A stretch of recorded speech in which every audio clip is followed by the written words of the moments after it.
Jordan, let's take a look at this particular swing. Over the last 4 or 5 months, what you and I have tried to do is just get this path working not quite as in to out as in moving to right field. Before we do, let's look at the numbers on this particular swing. And you can see the club path is 8.6, and that means that path is moving to the right, which is called in to out, and then you can see the face is about 3.5 degrees closed to the path. Now those are good numbers if we want to draw the ball.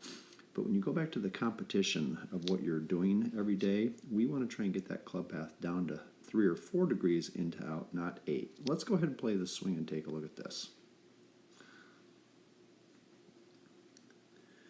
Now you've always taken the club a little bit out. I like that because that kind of works that drop at the top that we have. I love where that club is setting there. And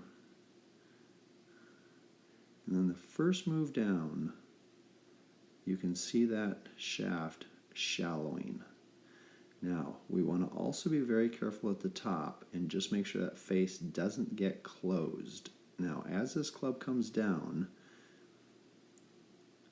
you can see that shaft is working a little bit under your right forearm. I always like to try and get that shaft setting somewhere on top of that forearm. That's always a pretty good position.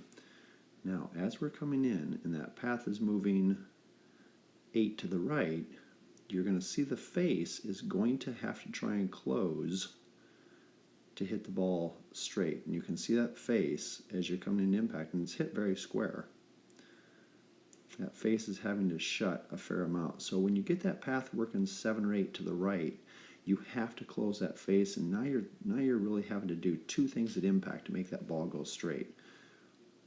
And then as we go into the finish position, great balance. So the biggest thing we're always going to just keep feeling is on the start of the down, we're going to feel like that club is moving a little bit more left through impact with an ounce of hold on through the face. Great job.